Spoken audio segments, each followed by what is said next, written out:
Hey there gang, your Guitar Sage. Today we're going to learn how to play a basic 12-bar blues progression. So you may not know that name, 12-bar blues, but you've certainly heard it in a bazillion tunes. It's probably the most used chord progression.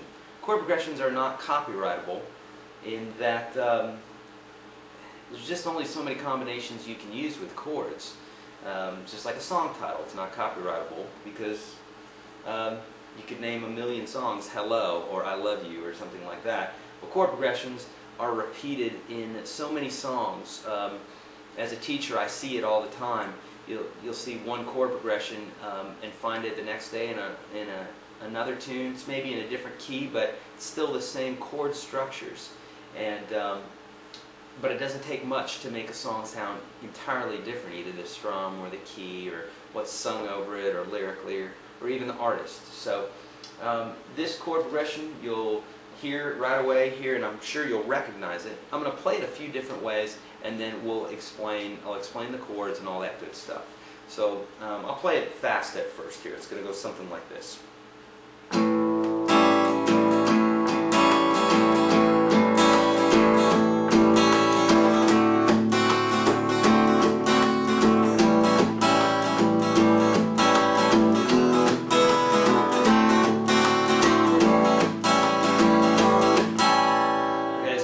Heard something like that, or you may have heard stay and turn this back around. Tracy Chapman has a song like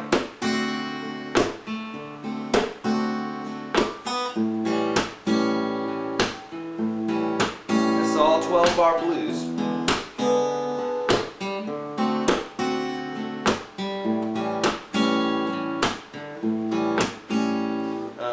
Birthday by the Beatles is the same.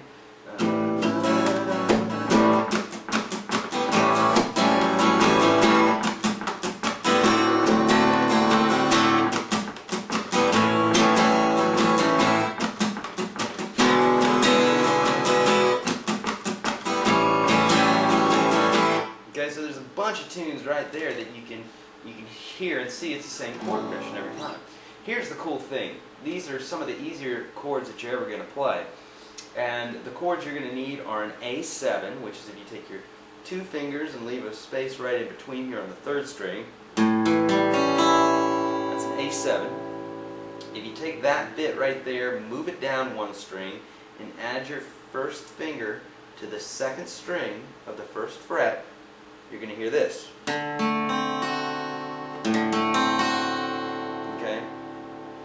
Your D7, and then your E7 is an E chord, but lift your ring finger. Okay, so it's called the 12-bar blues because you're using 12 bars of music, okay, or 12 measures of music. So it goes goes 4 beats or 4 measures of A7. Well, in this case, if we're in the key of A, it's going to go 1. That was second measure, third measure, fourth measure. Here's our D7, 4. That's our sixth measure. Here's 7, 4,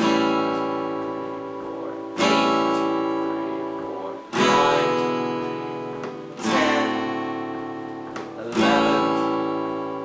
12, and then it starts over again. So it's a 12-bar blues. Okay, blues because it has a feel, a bluesy feel.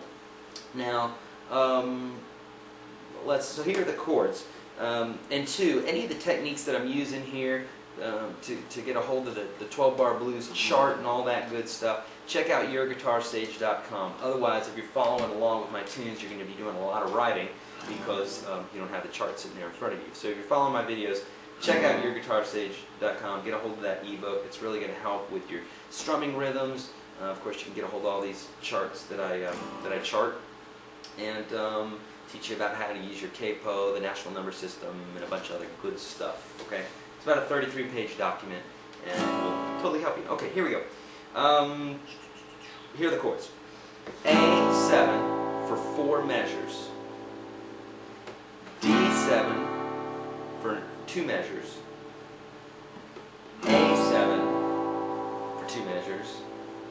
then E7 for one measure, D7 for one measure, and A7 for two measures. So again, it's going to go 1, 2, 3, 4, 5, 6, 7, 8, 9, 10, 11, 12. Okay, so that's the basic rhythmic structure. Now we can do whatever we want with this. If we want to go,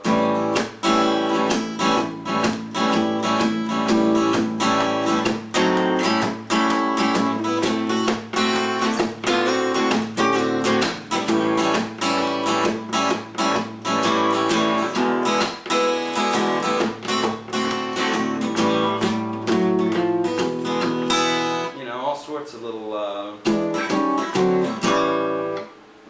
things that we can add to it, but to start off with some basic stuff, you know, just learn the chord progression. Okay, and as far as the rhythm, you know, you could do like a swing rhythm with it, which would be like a 1, 2, 3, 4, 1, 2, 3, 4, 1, 2, 3, 4. That's called a swing, okay? And it just sounds great with blues. Or you could do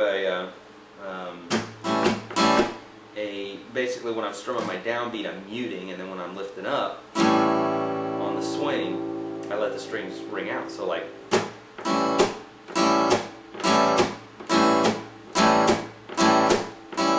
now when I'm teaching my students here that for the first time, it always seems to be a little bit difficult at first, so don't give up. I've gone through it, every guitar player went through it. It's just a little difficult at first, but just keep up with it, okay? Anything that you see anybody else doing on the guitar, you can do. It's totally possible, but you've got to commit yourself to practicing, and that's really the key. I hear people say all the time, Eric, I can't do this. You totally can. It does help to have the right tools, but more than that, to practice, because practicing will get you there, okay? All right, that's it for today, 12-Bar Blues. If you haven't already, hit subscribe and check out the ebook at YourGuitarSage.com, and we'll talk to you soon.